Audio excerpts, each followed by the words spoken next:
to it. That is a wolf spider. Well, Do you want me to bare hand that one? No! Look at that. We are officially about halfway through Callie and Reed's soccer season.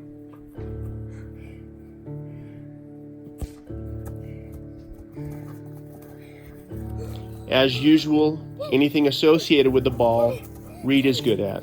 You got it. Yeah, you got it. Yeah. My dad had that same quality.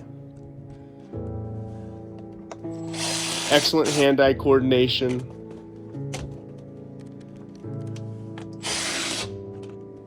He was just good at everything he did, whether it was ping pong or billiards.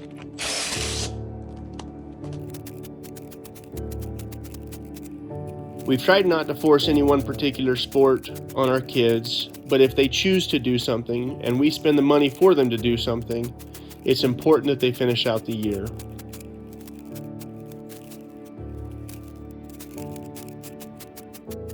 Cedar and I have tried to help our kids develop their talents, whatever they may be.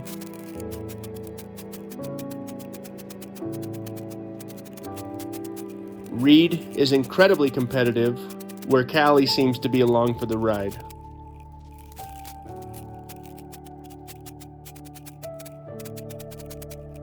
Our oldest daughter, Sage, again, incredibly competitive, where Cheyenne is just happy to be there. Rhett, on the other hand, is just Rhett.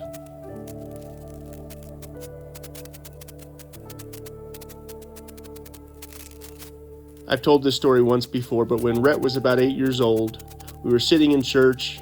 Cedar leaned over to him, asked him what the particular hymn number was for the song. He told her he couldn't see it.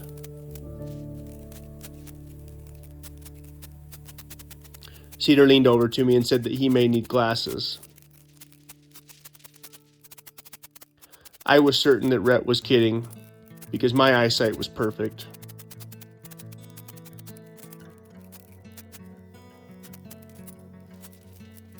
As church ended, I told Rhett that I would give him some sort of a reward if he could tell me what the last hymn number was, as we were sitting about halfway back in the chapel.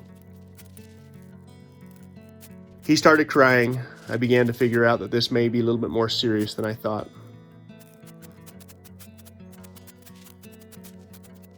We progressively got closer and closer and closer until we were about 8 feet away before he could finally read the hymn.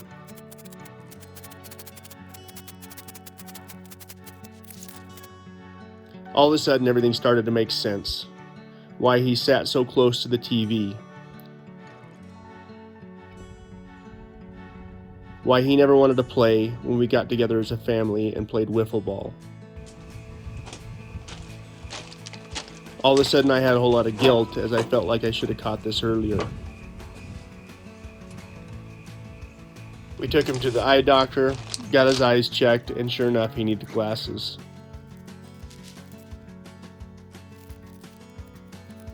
After getting him glasses, he changed dramatically, but he just wasn't that interested in sports. What he doesn't know is that he's going to be running track this year.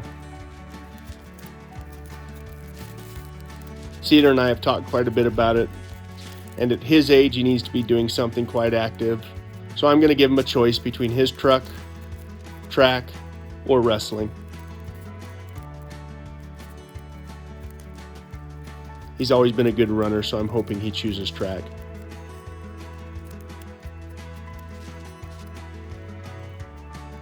Anyway, it was fun to take time away from the ranch, go and watch Callie and Reed's soccer game.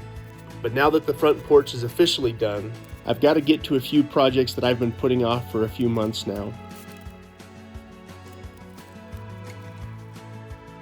I've tried to set the new truck up exactly like I had the old truck, which basically means it has everything needed to get me up here to the ranch regardless of what conditions happen to be out. Starting with the BF Goodrich tires I put on a couple months back.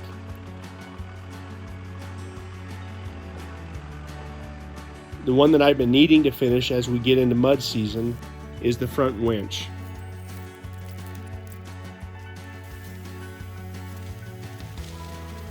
I got a worn Xeon 12 winch to go with the truck.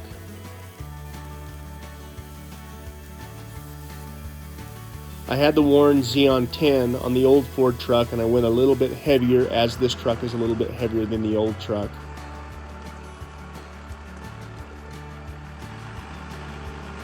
I used that winch on that old truck probably over 100 times, whether it was pulling somebody out, whether it was pulling out a tree. It seemed like I was constantly using that winch on something.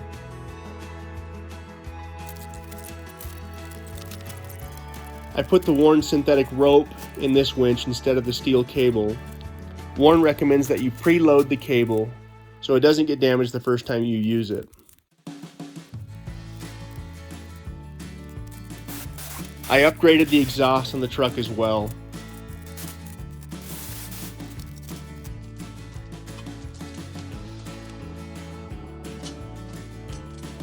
It still has the original factory exhaust on it, although the muffler seems to be an aftermarket muffler.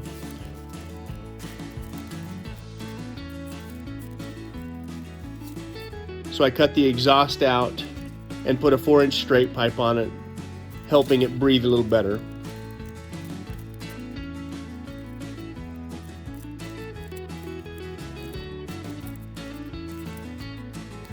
I did an AFE intake on the truck a couple months back, and that's probably all I'm going to do to the truck.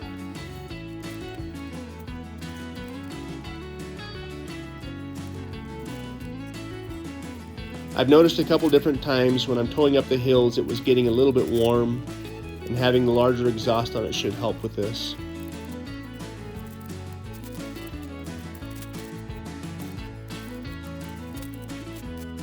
The weather's been absolutely beautiful, but it's threatening to change.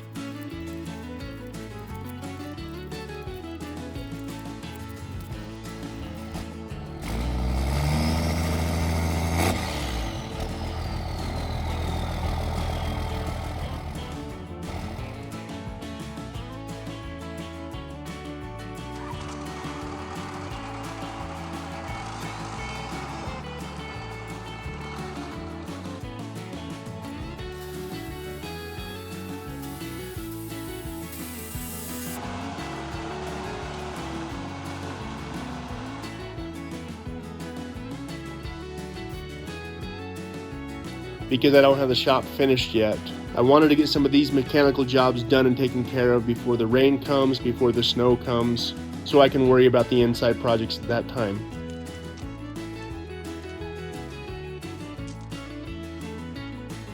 The last real big project that I want to get done this year is the head gasket on the Massey Ferguson 135 that I picked up a few weeks ago. I gave less than $1,000 for this old tractor, and I knew that the little 3-cylinder Perkins diesel that was in it was prone to head gasket problems. In my opinion, the tractor was probably not maintained as well as it could have been, but it's got good bones.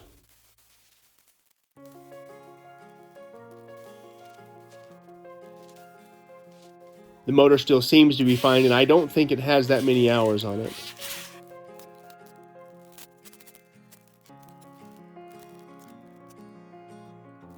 These old Perkins diesels are just so easy to work on, and they're so durable.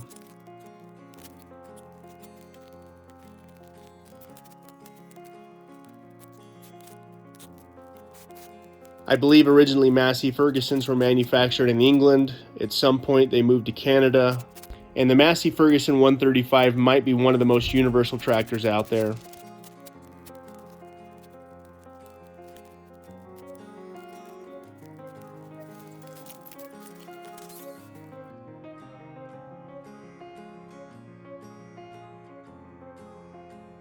They're used all over the world, from Afghanistan to Mexico to Australia to you name it.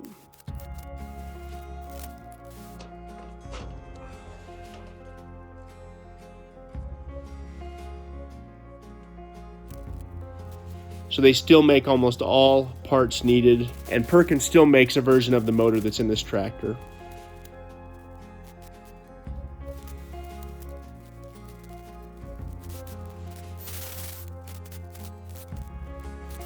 By getting the head gasket rebuilt and getting the tractor dependable, I can use the tractor to scrape the road and fill in the ruts as we get into mud season, but I can also use the tractor to run that snowblower that I picked up last year.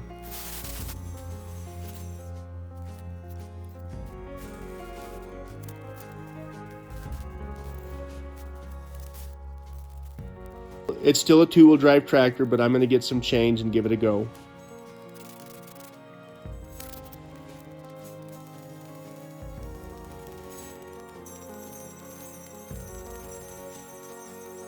One of the big mistakes that people make when doing head gaskets on these old Perkins diesels is not retorquing the head at temperature.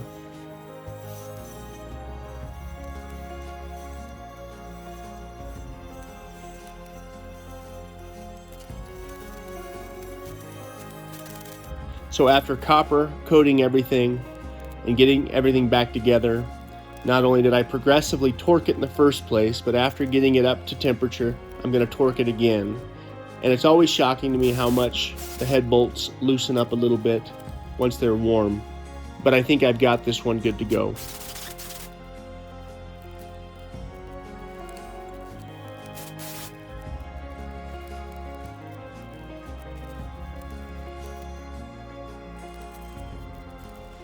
I'm hoping I don't have to do this again anytime soon.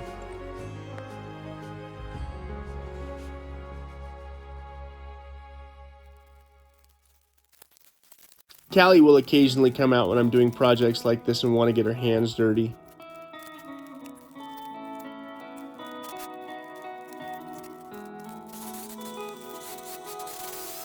I've always enjoyed when my daughters are willing to do this kind of work with me.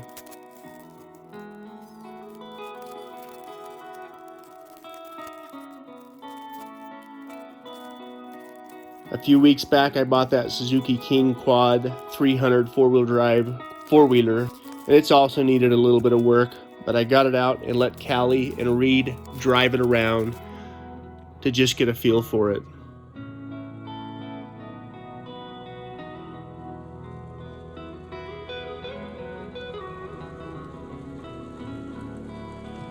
About a month ago, Callie and Reed had a little bit of a close call, and they've been hesitant to ride the four-wheeler since.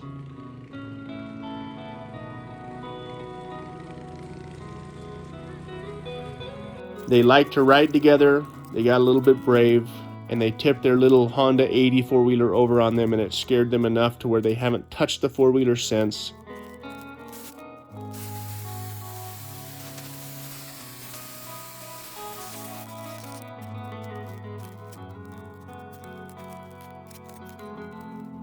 Thank goodness nobody got hurt, and that was a good opportunity for them to find their boundaries with the four-wheelers.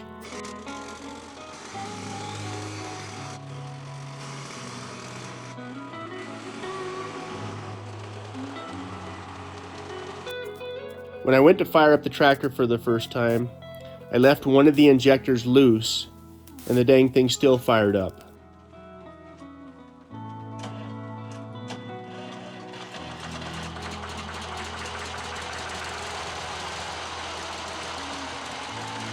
After tightening up the injector, letting it run for a while, it not only sounded great, but the new head gasket did its job.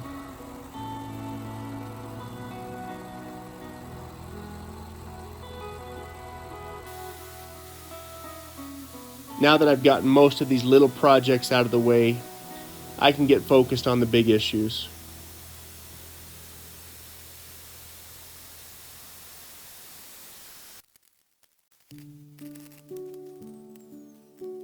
At about 4:30 this morning, I woke up and couldn't go back to sleep.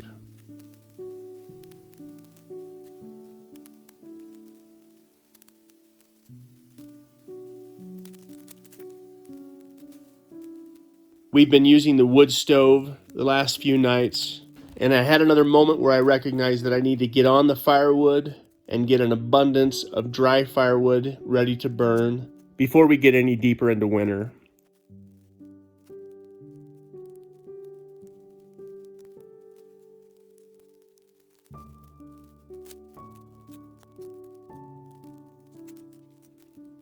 So this next week I'm going to work on the firewood. I'm going to try and finish the siding, and then hopefully get the generator tied in with the solar system, as we have 4 days of rain coming this week.